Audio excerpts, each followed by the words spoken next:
అయ్యా కొంచెం ఆగండి. ఏంటి చూడకుండా వెళ్ళిపోతున్నారేంటి? నేను చూశాను. ఏం లేదు, కొంచెం బిజీగా ఉన్నాను.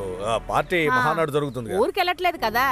నేను కూడా ఊరికి వెళ్ళలేదండి, ఇక్కడే ఉన్నాను. సెక్రటరీ గుమ్మంలోనే ఉన్నాను.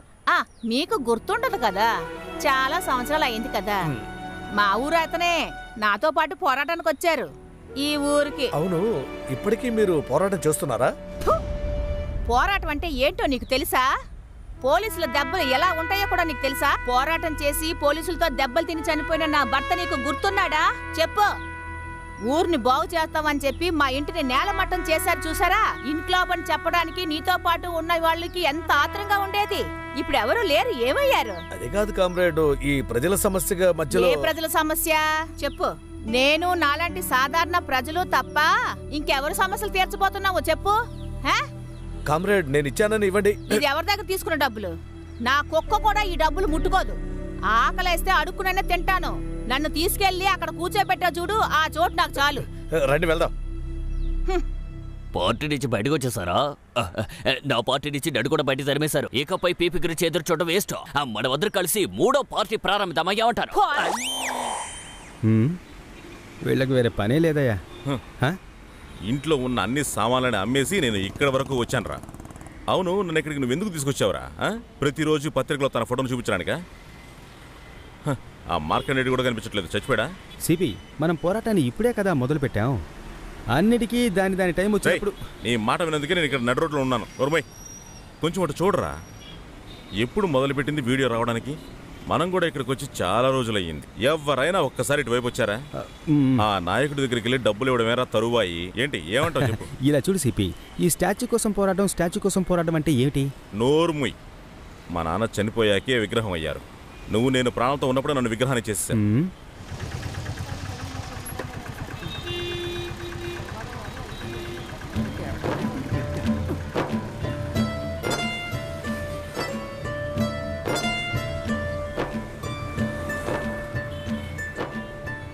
సరే నాన్న, మీరు వెళ్ళిపోండి. ఇప్పుడు వెళ్తేనే ఊరికి బస్సు దొరుకుతుంది.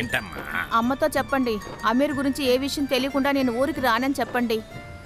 పుట్టి 1 వారం కూడా కాని పసిబిడ్డను చేతిలో పెట్టుకున్నారు. ఇంకో 2 బిడ్డల్ని ఎదురుగా పెట్టుకున్నారు. పసిబిడ్డను పెట్టుకుని ఇలా చెయ్యొద్దని మీరు ఎవరైనా చెప్పొచ్చు కదన్నయ్యా. ఇలా చూడండి నాన్న, నా పిల్లలే కదా, వాళ్ళు కూడా కొంచెం కష్టం అనుభవించాలి. మీరు త్వరగా వెళ్ళండి. ఇంట్లో అమ్మ ఒంటరిగా ఉంటుంది. మీరు కొంచెం ప్రశాంతంగా వెళ్ళండి. మేము అందరం ఇంతమంది ఉన్నాం కదా, మీరు వెళ్ళి రండి. ఇలా చూడండి నాయన, నేను బయలుదేరుతున్నాను. రా, ఇక్కడికి వచ్చి కూర్చొని బిడ్డకు పాలివ్వు. ఇప్పుడేంటి అలా చూస్తున్నారు? అటువైపు వెళ్ళండి. నేను ఇప్పుడు నుంచి సెక్రటరీ కి ముందే మనకి తెలిసింది. సైరా బాను 2 పిల్లలతో కొద్ది కాలం నుంచి కూడా కనిపించకుండా పోయిన తన భర్త కోసం ఇక్కడే ఉన్నారు. ఇక్కడేంటి మీ గొడవ? మేడం, ప్రసవం ఎప్పుడైంది? ఈ పసిబిడ్డను పెట్టుకుని మీరు పోరాటాన్ని కొనసాగిస్తారా? మరేం చేయమంటారు? లేదంటే నేను స్ట్రైట్ గా ఇంటికే వెళ్ళిపోయి ఉండదానిగా. పోరాటం ఇంకా సాగుతుంది. అటువైపు వెళ్ళమంటున్నారా? నేను చెప్పేది వింటలేదా? పక్కకెళ్ళరా. జరగమనడానికి నువ్వెవరవయ్యా? నన్ను జరగమని చెప్పడానికి నువ్వెవడివిరా? నేను ఎక్కడ నుంచుంటా, నువ్వేం చేస్తావు? సిపి, వీళ్ళు ఛానల్ వాళ్ళు. ఇండియన్ ప్రెసిడెంట్ ఏం కాదుగా? లేదు. ఒక మైకు కెమెరా ఉంటే చాలు, ప్రపంచం అంతా వాళ్ళ కాళ్ళ కింద ఉందనుకుంటారు. మర్యాదగా మాట్లాడండి. నన్ను మర్యాదగా మాట్లాడమని చెప్పడం నువ్వెవడివిరా? ఓ, నేను మీకు తెలియదులే. అనవసరమైన చోటుకు వచ్చి డెలివరీ అయిందా లేదని అడుగుతారు. అదే కదా మీ ఉద్యోగం. వచ్చారు అంతా కలిసి. నేను ఇక్కడ పోరాటం జరుపుతున్నానుగా. నా మొహం టీవీలో చూస్తే బాగోదా? ఒకరోజు మీరంతా నన్ను వెతుకుంటూ వస్తారు. ఆ సమయంలో నిన్ను పళ్ళకి నుంచి మీకు చూపించడం, నా కుక్క మీకు చూపిస్తాను. పిచ్చి పడ్డట్టుంది.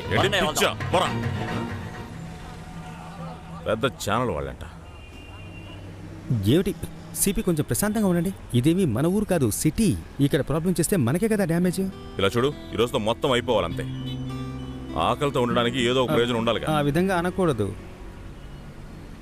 పోరాటం ఇక్కడే జరుగుతోంది, కిందకి దిగా. పొద్దున్నే బండేకి సిటీ మొత్తం తిరిగేసి దీన్ని ఎవరు తీస్తారో ఉంచుకో. దీన్ని పెట్టుకుని నేనేం చేసుకుంటాను. తీసుకో.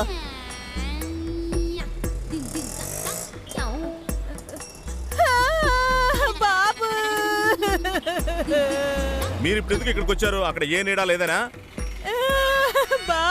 అడిగిన దానికి సమాధానం చెప్పండి. ఇప్పుడు ఇక్కడికి ఎందుకు వచ్చారు? మా మనశ్శాంతిని కోల్పోయేలా చేయడానికా? నాకు ఇప్పుడే మనశ్శాంతిగా ఉంది. నేను పడుకొని ఎన్ని రోజులైందో తెలుసా? నీతో తిట్లు కాయకుండా ఇంత ముద్ద తినకుండా నాకు నిద్ర పడుతుందా చెప్పు? నువ్వేమైనా చెప్పు, నేను మాత్రం ఇక్కడి నుంచి వెళ్ళను. ఇది మన ఇంటి చెట్లో నుంచి కోసుకొచ్చాను. ఇదే సత్యాగ్రహమా? మంచి ఏర్పాట్లే. ఆకలేసినప్పుడు భోజనం, లేని టైంలో సత్యాగ్రహం. ఛానల్ వాళ్ళు ఎవరు చూడకండి. వీళ్ళు చూడరు. చూడాల్సింది ఏది కూడా ఈ మంత్రులు అసలు చూడరు. ఆ గేటు ముందర నిలబడిందే మిగిలింది ఇప్పుడు. ఆహా, ఇది నిరాహార దీక్ష చేసే స్థలమేగా. ఈయన తినడం కోసం కాదు, మన కోసం. మీ మొహాలు చూస్తేనే అర్థం అవుతుంది మీరేమి తినకుండా ఉన్నారని. ఏది కావాలో తీసుకోండి, కడుపు నిండా తినండి. ఈవిడ బాగా వంట చేస్తారు. జాను అమ్మ, మన సిపి సమూహంలో ఈవిడ ప్రధానమంత్రి లాగా. ఇది నా పిల్లల కోసం తీసుకొని వచ్చాను తినడానికి. నా పిల్లల్ని పస్తుంచి మీకెవరికి నేను ఎట్టను. పైకి లేవండి. మొత్తం తీసుకొని వచ్చిన దాన్ని వెళ్ళిపోండి. 2 రోజులు ఇక్కడ ఉంటాను. మీరు ఇక్కడికేమో టూర్కి వచ్చారా? వెళ్ళండి. వెళ్ళమ్మా, వెళ్ళి. నా బిడ్డకి నా మీద కొంచెం కూడా ప్రేమ లేదు కదా. 4-5 రోజులు చూడకపోతే నేను కూడా అనవసరమైపోయాను. ఇదెందుకు ఎక్కడ ఉంది? ఇప్పుడు తెలిసింది విషయం. అదా, బాగా మాట్లాడుకోవడానికి మనుషులు ఉన్నారు కదా. ఆ రోజు చెప్పడం కుదరలేదు. వచ్చినందుకు అనుకున్నది జరగాలి. హలో స్టైల్ బేబీ, ఏటి నువ్వు పెద్ద మహారాణి అనుకుంటున్నావా? నా బెడ్ ఉన్న చోటే నువ్వు కూడా బెడ్ వేసుకుని బాగా పడుకుంటున్నావా? సరే, అసలు నువ్వేమనుకుంటున్నావు? మంచి కుటుంబంలో పుట్టిన పిల్ల ఎవరైనా ఇలా రోడ్డు మీదకి వచ్చి పడుకుంటారా? అలా అయితే నీ ఆలోచనే చాలా వేరు కదా. అది ఇక్కడ ఏం జరగదు. అలా మాట్లాడుకో. తనకి మెదడులో ఒక నట్టు లూజ్ అయింది. నువ్వు రా. సిపి అన్న, ఎలాగోలా నాడార్ ఛానల్ వాళ్ళని పక్కన పెట్టేశారు. వాళ్ళని తిట్టినందువల్ల ఒక 10,000 ఖర్చు అయిందని కూడా ఛానల్ వాళ్ళు చెప్పారు. ఏ రకంగా? పత్రికలు వాళ్ళని తిట్టారు కదా, ఆ లెక్క. వాళ్ళకి కావాల్సింది ఇచ్చేయాలి కదా. సంపాదించిన మా నాన్న ఇప్పుడు స్వర్గంలో ఉంటున్నారు. ఆ తర్వాత 2 రోజుల తర్వాత మనం పోరాటం చేయక్కర్లేదు, ఉపవాసం చేయొచ్చు. చేతిలో ఉన్న డబ్బులన్నీ అయిపోయాయి. అయ్యో సిపి, పైగా మధ్యలోగా ముసులు వచ్చి చచ్చింది. తను ఎక్కడ తీసుకెళ్ళారా? వాళ్ళని బస్టాండ్లో వదిలిపెట్టేసానులే, వాళ్ళు వెళ్ళిపోతారు. వెళ్ళేవరో చూడు.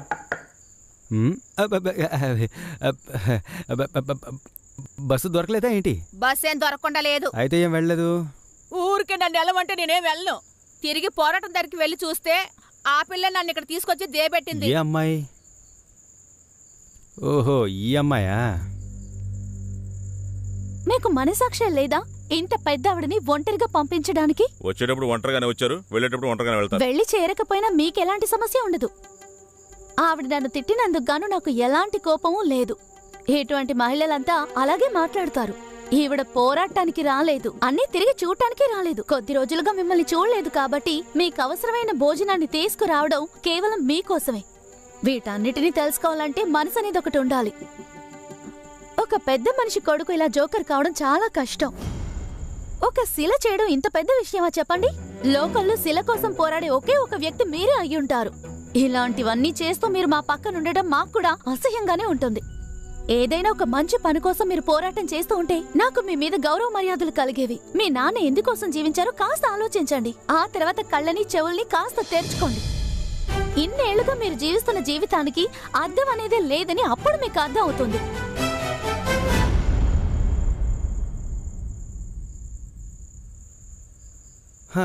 సిపి, ఆ అమ్మాయి చెప్పింది నీకేదైనా అర్థమైందా?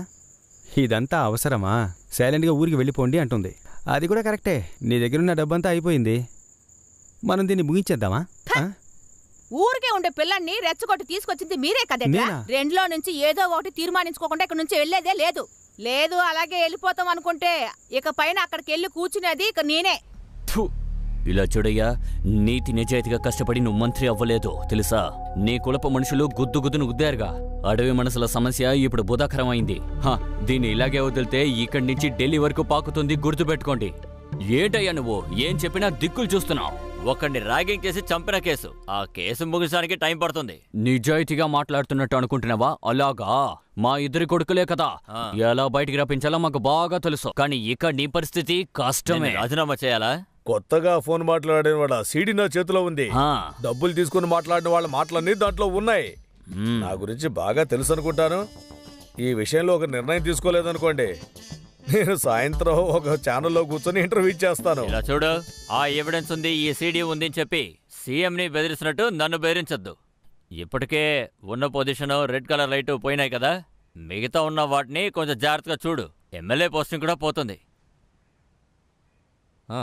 ఏ సూరా, నీతో నేను చెప్పాను కదా, దీనికి ఒక అంతు తెలియకుండా ఊరు వైపే వచ్చేది లేదు. నువ్వు ఫోన్ పెట్టవయ్యా. నువ్వేం చేస్తావో అది చెప్పు ముందు. ఏమయ్యా, మనం వాళ్ళని పిలిపించు. తర్వాత యువతల కోసం ఒక ఊరేగింపు రెడీ చేయి. ఆదివాసులకి సపోర్ట్ చేస్తున్నట్టుగా. మిగతాదంతా